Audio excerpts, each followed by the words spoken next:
Bonjour, chères étudiantes, chers étudiants. Je suis ravi de vous retrouver aujourd'hui.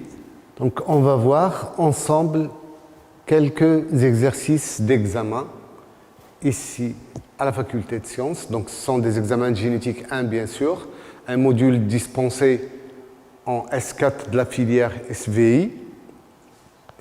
Donc, ces examens-là,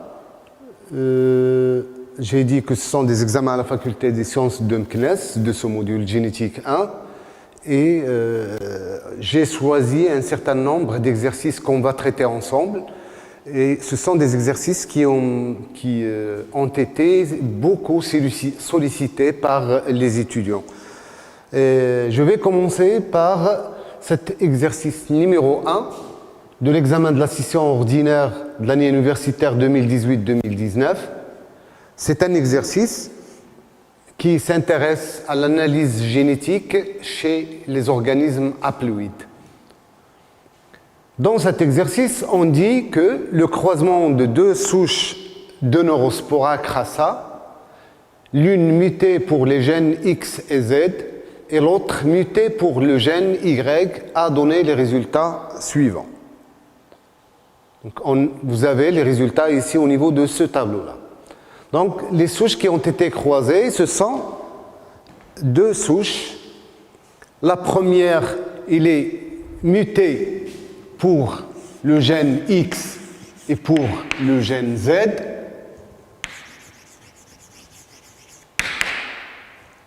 Donc, la première, elle est mutée pour le gène X et le gène Z.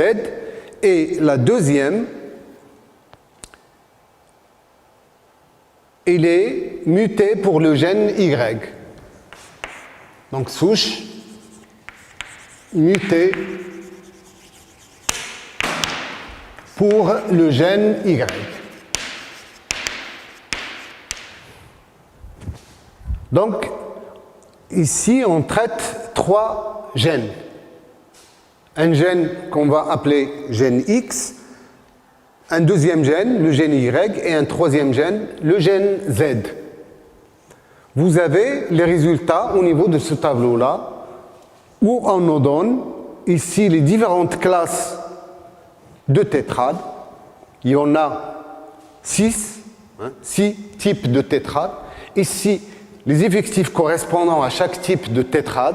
Et là, vous avez les différents spores que vous trouvez au sein de chaque tétrade. Dans les tétrades de la classe 1, par exemple, vous avez 138 pour l'effectif des tétrades. La première tétraspore est là pour génotype X-, Y plus Z-. La deuxième tétraspore est là pour génotype X-, Y plus Z-. Ici, vous avez le génotype de la troisième. Et ici, vous avez le génotype de la quatrième tétrade. Sachez que les gènes mutés sont notés par un moins, alors que les gènes sauvages sont notés par un plus. Donc, chaque gène présente deux allèles. Un allèle sauvage qui est noté par un plus et un allèle muté qui est noté par un signe moins. Donc, on a les différentes tétrades et on a les différentes tétraspores de ces différentes tétrades et les effectifs aussi de différentes tétrades. La première question, on demande les génotypes des deux souches croisées. Donc, on nous demande de donner les génotypes de ces deux souches-là qui ont été croisées. Sachant que la première souche, elle est mutée pour les gènes X et Y. Et pour respecter cette notation que vous avez au niveau de ce tableau-là, on va désigner un allèle muté par un moins et un allèle sauvage par un plus. Donc, la première souche de Neurospora crassa est mutée pour les gènes X et Z.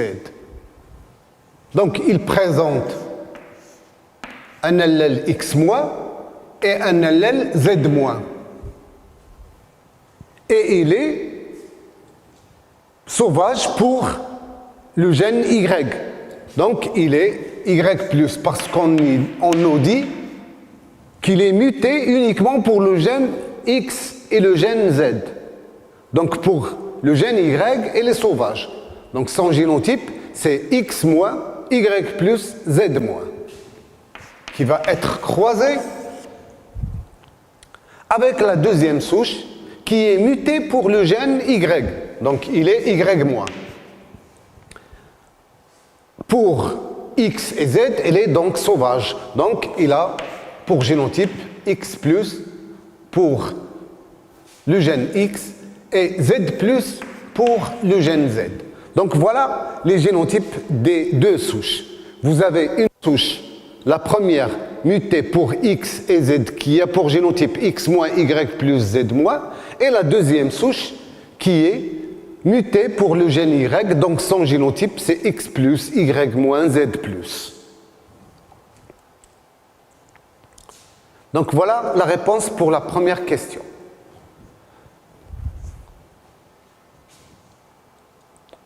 La deuxième question, on nous demande de calculer la distance de chaque gène à son centromère.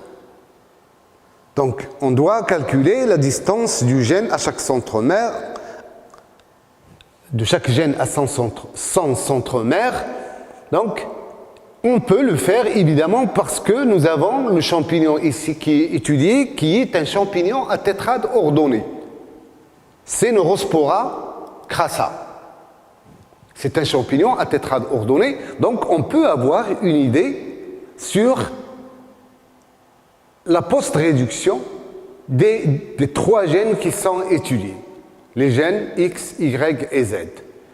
Parce que la distance entre un gène et son centromère, comme vous le savez, il est égal, donc distance gène centromère, elle est égale à 1/2 fois le pourcentage de post-réduction du gène. Donc, la distance gène-centromère, c'est une formule qu'on a vue, elle est égale à 1/2 fois le pourcentage de post-réduction du gène. Donc, comme j'ai dit, c'est un champignon à tétrade ordonné, donc on peut avoir une idée sur la post-réduction des trois gènes. Pour cela, donc, nous devons examiner le tableau des résultats.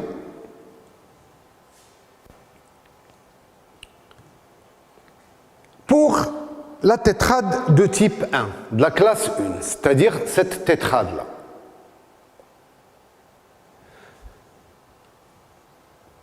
alors, on va examiner gène par gène. Et je vais commencer par le gène X. Donc, j'oublie les gènes Y et Z. Je m'intéresse uniquement au gène X. Là, on a X-, X-. Donc, la moitié de la tétrade, il est homogène. Donc, le gène X est pré-réduit pour cette tétrade-là. Parce que, rappelez-vous, on a dit que pour savoir est-ce qu'un gène est post-réduit ou bien pré-réduit, on examine donc les asques. Si la moitié de l'asque ou bien la moitié de la tétrade est homogène, on dit que le gène est pré-réduit. Et si la moitié de la tétrade ou bien la moitié de l'asque est hétérogène, on dit qu'il est post-réduit. Dans notre cas ici, on a dans une moitié de la tétrade, vous avez des spores X- et ici X-. Et dans l'autre moitié, vous avez des spores X+, X+. Donc la moitié de la tétrade, elle est homogène. Donc le gène est pré-réduit. Donc X est pré-réduit pour la première tétrade. Passons maintenant au gène Y. Là aussi, vous avez donc une spore Y+, une spore Y+. Y-, Y- dans l'autre moitié. Donc la moitié de la tétrade est aussi homogène pour le gène Y. Donc le gène Y est pré-réduit également pour cette tétrade-là. Le gène Z, lui aussi, donc ici nous avons une spore Z- suivie d'une spore Z-. Donc la moitié de la tétrade, elle est homogène, donc le gène est pré-réduit. Donc tous les trois gènes sont pré-réduits pour ce premier type ou bien pour cette classe de tétrade, cette première classe de tétrade.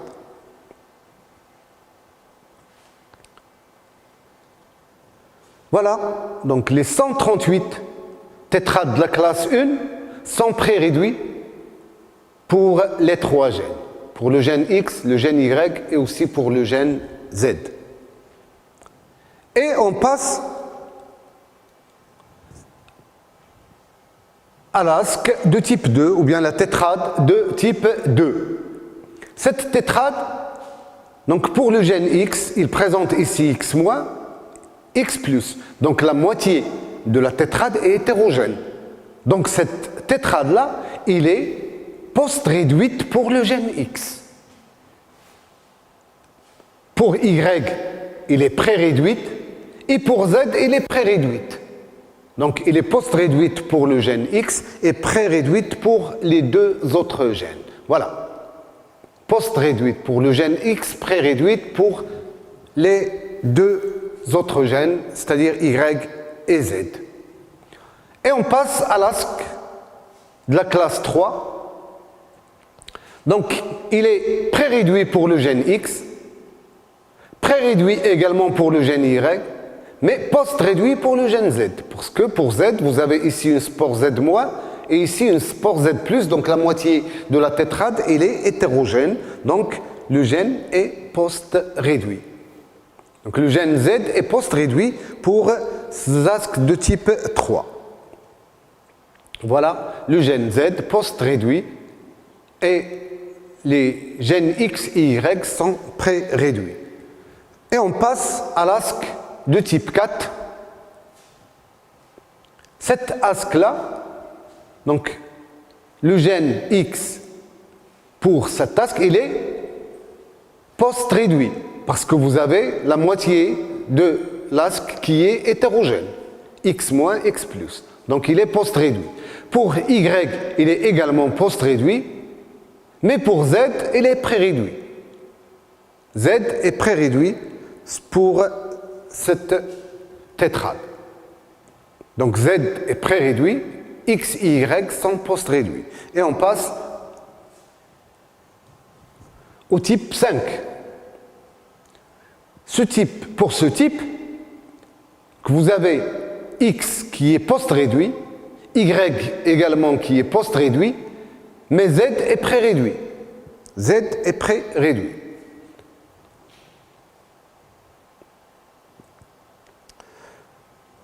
Donc j'ai dit pour ce type 5, vous avez X qui est post-réduit, Y pré-réduit, Y est pré-réduit, et Z, il est post-réduit. Donc seul Y qui est pré-réduit, X et Z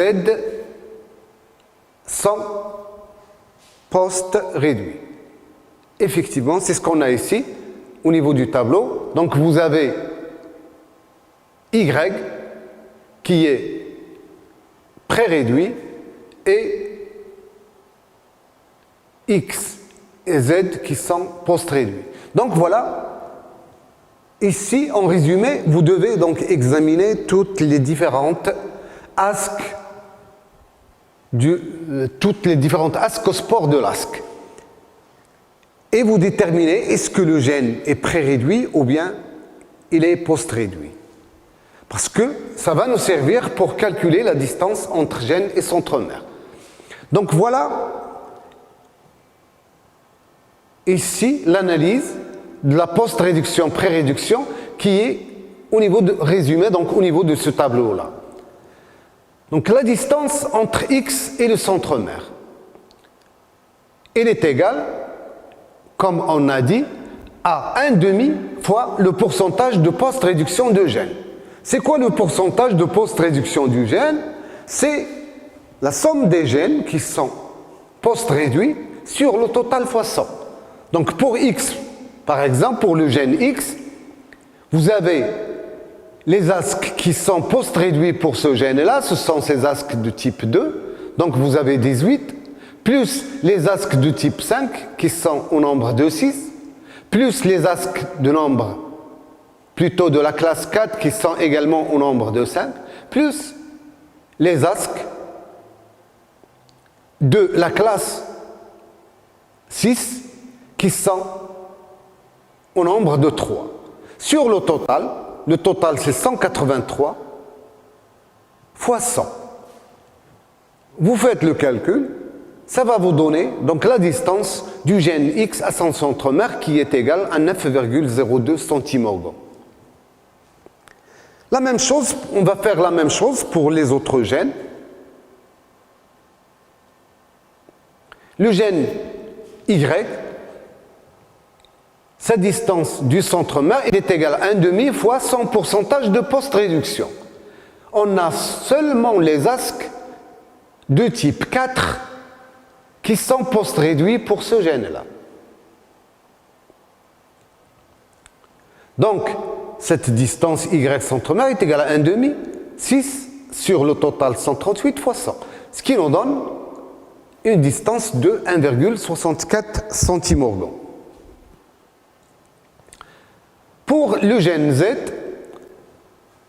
vous avez trois types d'ASC qui sont post-réduits pour ce gène-là. Vous avez le troisième type d'ASC, le quatrième et le cinquième. Donc, cette distance Z centromère, elle est égale à 1,5 fois 12 plus 6 plus 3 sur 138, le total, fois 100, ce qui nous donne 5,74 centimorgans. Donc voilà, nous avons calculé les distances de chaque gène à son centromère. Et on arrive à la troisième question où on nous demande d'analyser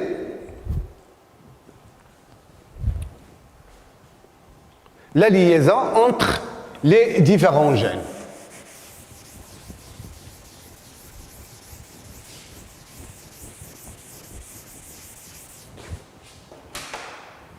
Donc la question est d'analyser la liaison entre les trois gènes, c'est-à-dire nous devons dire est-ce que ces gènes-là sont tous les trois indépendants, c'est-à-dire que chacun est porté par un chromosome, ou bien il y a deux gènes qui sont liés et le troisième est indépendant d'eux, ou bien les trois gènes sont liés.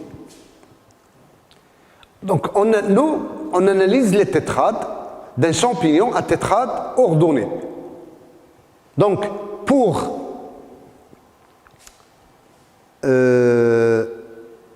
déterminer la liaison donc, entre les différents gènes, nous devons comparer le pourcentage des DP au pourcentage des DR. Donc nous devons déterminer les DP et les DR. Quels sont parmi les ASC que nous avons analysés, quels sont ceux qui sont des DP et quels sont ceux qui sont des DR? Voilà, nous avons le croisement. Donc c'est une souche X-, Y+, Z-, qui a été croisée avec X+, Y-, Z+. Donc je vais réécrire ici ce croisement-là.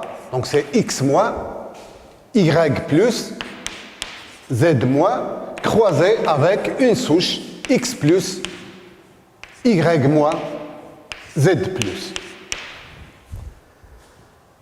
Donc pour la liaison, pour donc étudier la liaison entre les trois gènes, nous devons donc analyser les gènes 2 à 2. Et on va commencer par les gènes X et Y. Donc pour ces gènes-là, pour les gènes X et Y, le croisement est le suivant.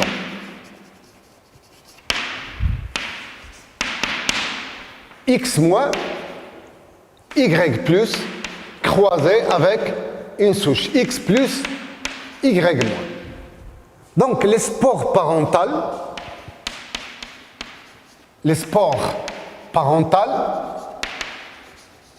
ce sont les spores X-, Y+, et X+, Y-. Ça, ce sont les spores parentales. Alors que les spores recombinantes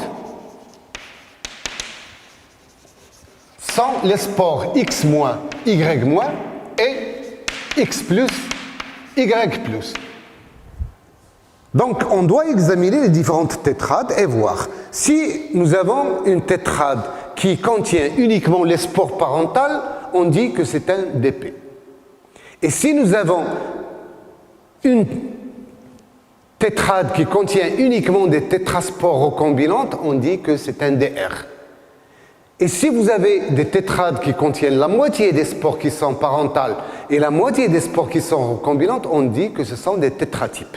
Donc, c'est l'analyse que nous devons faire au niveau des résultats de la descendance de ce croisement-là. Voilà donc les résultats de la descendance du croisement. Donc, nous devons analyser les gènes 2A2 et déterminer de quel type est la tétrade. Alors, pour X et Y, par exemple, donc ici, dans ce type de tétrade-là, nous avons les spores X-, Y+. Ce sont des spores parentales. X-, Y+, ce sont des spores parentales. Là aussi, X-, Y+, des spores parentales. X plus Y-, des spores parentales. X plus Y-, ce sont des spores parentales. Donc, pour les gènes X et Y, cette tétrade-là, elle contient uniquement des spores parentales, donc c'est un DP. Donc, pour X et Y, cette tétrade est un DP. Je fais la même chose pour Y et Z. Pour Y et Z, le croisement c'est, donc on oublie X, on prend uniquement Y et Z. Le croisement c'est Y plus Z-, croisé avec Y-, Z+. Donc les spores parentales, ce seront les spores Y plus Z- et Y- Z+. Alors que les spores recombinantes, ce seront Y plus Z+ et Y- Z-. Donc, cette tétrade-là, il contient des spores Y plus Z-, ce sont des spores, c'est une spore parentale. Celle-là aussi, il est parentale. Celle-là aussi, Y- Z+ parentale. Et celle-là aussi, il est parentale. Donc, pour X, plutôt pour Y et Z, cette tétrade est également un DP. La même chose on fait la même chose pour X et Z. Pour X et Z, les spores parentales, ce sont les spores X-, Z- et X+, Z+. Donc les spores recombinantes, ce seront les spores X-, Z+, et X plus Z-. Donc là, au niveau de cette tétrade, nous avons X-, Z-, c'est parental. X-, Z-, c'est une spore parentale. X plus Z+, c'est une spore parentale. X plus Z+, c'est une spore parentale. Donc aussi pour X et Z, cette tétrade-là est un DP. Donc toutes ces tétrades sont des DP pour les trois gènes, que ce soit pour X, Y, ou bien Y et Z, ou bien X et Z. Donc,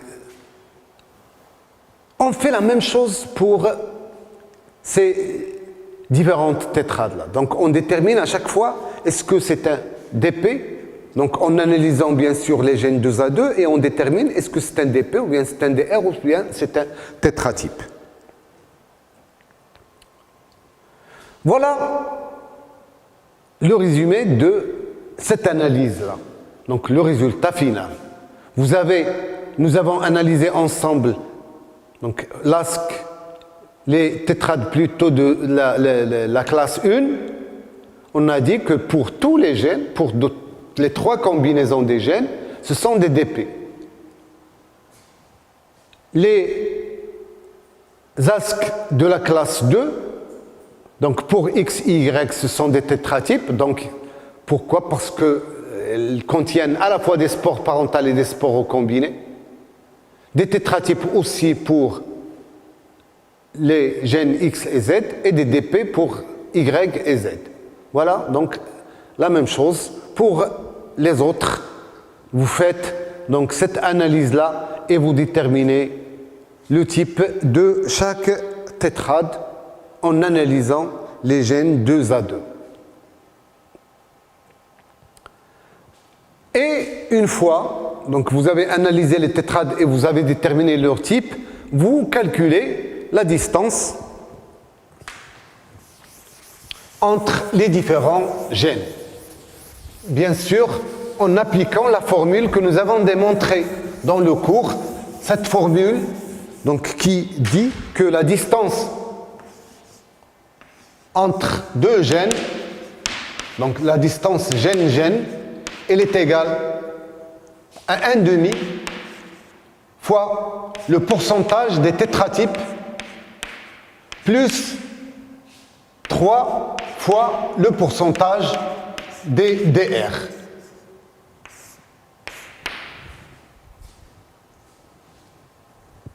Donc, pour les tétrades ici que nous avons, il y a uniquement les DP. Et vous avez ici les pourcentages des DP pour les différentes combinaisons de gènes. Pour X, Y, vous avez 85,25% de DP. C'est-à-dire de tétrades qui ne contiennent que des spores qui sont parentales. Pour les DR, il n'y a aucune tétrade qui est de type DR, donc le pourcentage est de 0%. Ici, vous avez les résultats pour les gènes X et Z. Il y a 78,69% de DP. Et pour Y et Z, il y a 85,25% de DP.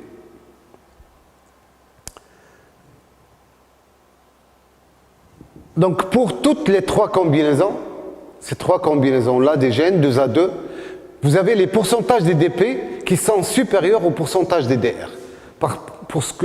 Pour dire qu'un gène, plutôt que deux gènes, sont liés ou bien indépendants, il faut comparer pour ces gènes-là les pourcentages des DP et le pourcentage des DR. Donc, comme vous savez, nous l'avions dit dans les exercices TD ou aussi dans le cours, si le pourcentage des DP est supérieur au pourcentage des DR, vous avez les gènes qui sont liés. Et si le pourcentage des DP est égal au pourcentage des DR, les gènes sont indépendants. Ici, pour les trois combinaisons de gènes, vous avez le pourcentage des DP qui est supérieur au pourcentage des DR, donc les trois gènes sont liés. C'est-à-dire que les trois gènes sont portés par le même chromosome. Et on passe à la quatrième question où on nous demande de calculer les distances entre les gènes qui sont liés. Les trois gènes sont liés, donc on va calculer la distance entre X et Y, la distance entre X et Z et aussi la distance entre Y et Z. Bien sûr, en appliquant cette formule-là, distance gène-gène est égale à 1/2 fois le pourcentage des tétratypes plus 3 fois le pourcentage des DR. Voilà les calculs. Ici, vous avez donc les pourcentages des DP. Les DR, on a dit qu'il n'y en a pas. Donc, vous avez les pourcentages des tétratypes ici. On va donc en avoir besoin. C'est 100, bien sûr, moins le pourcentage des DR. Sinon, vous pouvez revenir au résultat aussi et voir quelles sont les différentes tétrades qui sont des tétratypes et vous pouvez calculer leur pourcentage. Voilà les pourcentages des tétratypes dans cette colonne-là. On calcule donc la distance entre X et Y, c'est 1/2 fois le pourcentage des tétratypes pour X et Y, plus 3 fois le pourcentage des DR, cette formule que j'ai écrite ici sur le tableau. Donc la distance entre X et Y, sur la base de cette formule-là, elle est égale à 7,38 centimorgans. La distance entre X et Z, sur la base de cette formule-là, elle est égale à 10,66 centimorgans. Et la distance entre Y et Z, sur la base toujours de cette formule, elle est égale à 7,38 centimorgans.